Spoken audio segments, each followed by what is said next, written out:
السلام علیکم ورحمۃ اللہ وبرکاتہ۔ الحمدللہ کفا وسلام علی عبادہ الذین اصطفیٰ، اما بعد۔ محترم ناظرین کرام، آج آسان درس قرآن کے اندر 5ویں پارے میں 16واں رکوع ہے، جس کے اندر سورہ نساء سورہ نمبر 4 کی 8 آیتیں، آیت نمبر 127 سے آیت نمبر 134 تک۔ اعوذ باللہ من الشیطان الرجیم، بسم اللہ الرحمن الرحیم۔ وَيَسْتَفْتُونَكَ فِي النِّسَاءِ قُلِ اللَّهُ يُفْتِيكُمْ فِيهِنَّ وَمَا يُتْلَىٰ عَلَيْكُمْ فِي الْكِتَابِ فِي يَتَامَى النِّسَاءِ اللَّاتِي لَا تُؤْتُونَهُنَّ مَا كُتِبَ لَهُنَّ وَتَرْغَبُونَ أَن تَنكِحُوهُنَّ وَالْمُسْتَضْعَفِينَ مِنَ الْوِلْدَانِ وَأَن تَقُومُوا لِلْيَتَامَى بِالْقِسْطِ وَمَا تَفْعَلُوا مِنْ خَيْرٍ فَإِنَّ اللَّهَ كَانَ بِهِ عَلِيمًا۔ اور اے نبی صلی اللہ علیہ وسلم، لوگ آپ سے عورتوں کے بارے میں فتویٰ پوچھتے ہیں،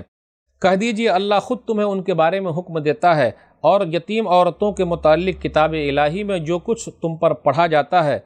وہ جنہیں تم ان کا مقرر حق نہیں دیتے اور ان سے نکاح کی رغبت رکھتے ہو، اور کمزور بچوں کے بارے میں تمہیں حکم دیتا ہے، اور یہ بھی حکم دیتا ہے کہ یتیموں کے بارے میں پورے انصاف کے ساتھ کام لو، اور تم جو بھی بھلائی کرو تو یقیناً اللہ اسے خوب جاننے والا ہے۔ وَإِنِ امْرَأَةٌ خَافَتْ مِنْ بَعْلِهَا نُشُوزًا أَوْ إِعْرَاضًا فَلَا جُنَاحَ عَلَيْهِمَا أَنْ يُصْلِحَا بَيْنَهُمَا صُلْحًا وَالصُّلْحُ خَيْرٌ وَأُحْضِرَتِ الْأَنْفُسُ الشُّحَّ وَإِنْ تُحْسِنُوا وَتَتَّقُوا فَإِنَّ اللَّهَ كَانَ بِمَا تَعْمَلُونَ خَبِيرًا۔ اور اگر کسی عورت کو اپنے خاوند کی طرف سے زیادتی یعنی بدسلوکی یا بے رغبتی یعنی بے رخی کا اندیشہ ہو تو ان دونوں میاں بیوی پر کوئی گناہ نہیں کہ وہ آپس میں کچھ حقوق کی کمی بیشی پر صلح کر لیں، اور صلح جدائی سے بہتر ہے،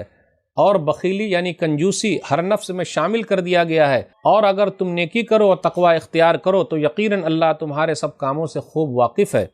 وَلَن تَسْتَطِيعُوا أَن تَعْدِلُوا بَيْنَ النِّسَاءِ وَلَوْ حَرَصْتُمْ فَلَا تَمِيلُوا كُلَّ الْمَيْلِ فَتَذَرُوهَا كَالْمُعَلَّقَةِ وَإِن تُصْلِحُوا وَتَتَّقُوا فَإِنَّ اللَّهَ كَانَ غَفُورًا رَحِيمًا۔ اور تم خواہ کتنا ہی چاہو اپنی بیویوں کے درمیان ہرگز انصاف نہیں کر سکو گے، لہٰذا اتنا ہی کافی ہے کہ تم ایک بیوی کی طرف اس طرح مکمل نہ جھکو کہ دوسری کو بیچ میں لٹکتی چھوڑ دو، اور اگر تم صلح کرو اور تقوی اختیار کرو تو یقیناً اللہ بڑا بخشنے والا نہایت رحم کرنے والا ہے۔ وَإِن يَتَفَرَّقَا يُغْنِ اللَّهُ كُلًّا مِّن سَعَتِهِ وَكَانَ اللَّهُ وَاسِعًا حَكِيمًا۔ اور اگر دونوں میاں بیوی جدا ہو جائیں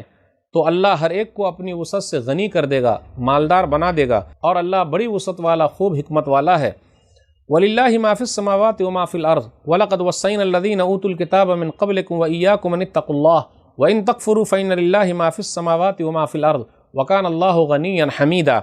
اور جو کچھ آسمانوں میں اور جو کچھ زمین میں ہے سب اللہ ہی کا ہے، اور بے شک تم سے پہلے جن لوگوں کو ہم نے کتاب دی تھی ان کو اور تم کو بھی ہم نے یہی حکم دیا ہے کہ اللہ سے ڈرتے رہو، اور اگر تم کفر کرو گے تو بے شک آسمانوں اور زمین میں جو کچھ ہے سب اللہ ہی کا ہے، اور اللہ بہت بے پرواہ خوبیوں والا ہے۔ وَلِلَّهِ مَا فِي السَّمَاوَاتِ وَمَا فِي الْأَرْضِ وَكَفَىٰ بِاللَّهِ وَكِيلًا۔ اور آسمان و زمین میں جو کچھ ہے سب اللہ ہی کا ہے، اور اللہ ہی کارساز کافی ہے۔ إِن يَشَأْ يُذْهِبْكُمْ أَيُّهَا النَّاسُ وَيَأْتِ بِآخَرِينَ وَكَانَ اللَّهُ عَلَىٰ ذَٰلِكَ قَدِيرًا۔ اے لوگو، اگر اللہ چاہے تو تمہیں لے جائے اور تمہاری جگہ دوسرے لوگوں کو لے آئے، اور اللہ اس پر پوری طرح قادر ہے۔ مَنْ كَانَ يُرِيدُ ثَوَابَ الدُّنْيَا فَعِندَ اللَّهِ ثَوَابُ الدُّنْيَا وَالْآخِرَةِ وَكَانَ اللَّهُ سَمِيعًا بَصِيرًا۔ جو شخص صرف دنیا کا ثواب چاہتا ہے تو وہ جان لے کہ اللہ کے پاس دنیا اور آخرت دونوں کا ثواب موجود ہے، اور اللہ خوب سننے والا خوب دیکھنے والا ہے۔ ناظرین کرام، آج آسان درس قرآن میں 5ویں پارے کے اندر رکوع نمبر 16 ہے، 8 آیتیں ہیں، آیت نمبر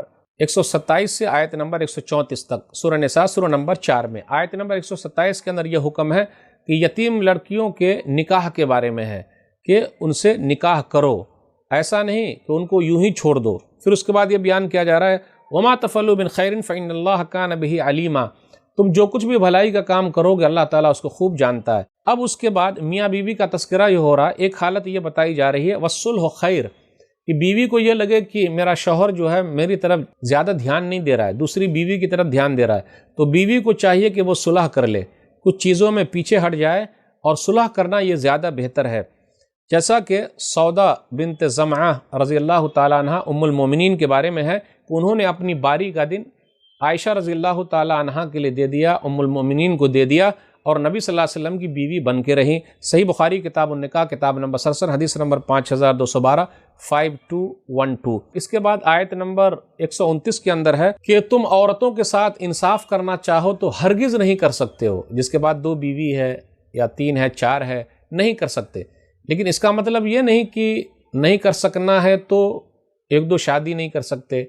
یہ ظاہری انصاف تو کرنا ہے، دلی انصاف نہیں کر سکتے۔ دلی میلان، کسی کے ساتھ محبت زیادہ کسی کے ساتھ کم ہے، لیکن ظاہری جتنی بھی چیزیں ہیں وہ برابری رکھنی ہے، ایک دن ان کے یہاں تو ایک دن ان کے یہاں، جو کھانا وہاں بنے وہ کھانا وہاں بنے، جو کپڑا وہاں وہ کپڑا وہاں، تو ظاہری طور پر انصاف ہے، لیکن یہاں دلی انصاف کے بارے میں کہا جا رہا ہے۔ پھر اسی طرح یہ بھی کہا گیا کہ ایسا نہ ہو ایک کو لٹکتی ہوئی چھوڑ دو، فَتَذَرُوهَا كَالْمُعَلَّقَةِ، یعنی دوسرے کی طرف پورا دھیان دیے ہو، ایک کو چھوڑ دیا ہے، تو یہ بھی کرنا منع ہے۔ اب تیسری حالت بتائی گئی آیت نمبر 130 میں کہ اگر جدائی کا وقت آئے، طلاق ہو یا خلا ہو، تو اللہ تعالیٰ دونوں کو مالدار بنا دیں گے۔ اب صورت تو بنی، کوشش کی گئی لیکن نہیں بنی، تو کبھی کبھی ایسا بھی ہوتا ہے طلاق لینا پڑتا ہے، خلا لینا پڑتا ہے، اور اسلام کے اندر یہ ظلم نہیں ہے، یہ ظلم سے چھٹکارا پانے کے لیے ہے۔ ورنہ کیا ہوتا، کبھی کبھی آدمی کو تھوپ دیا گیا، پوری لائف کب تک رکھے گا بھائی، پریشانی تو بڑھے گی، پھر خودکشی کر لیتے ہیں، سوسائڈ کر لیتے ہیں، یا پھر کچھ مرد ایسے بھی ہیں سائڈ سے کام چلا رہے ہیں۔ تو اسلام نے کیا کہ نہیں، زبردستی والا کام نہیں چل سکتا، پیار محبت سے کام چل سکتا ہے، اس کے لیے راستہ ہے، چاہے طلاق کا ہو جو مردوں کو حق ملا ہوا، یا خلا کا ہو جو عورت کو حق ملا ہوا ہے۔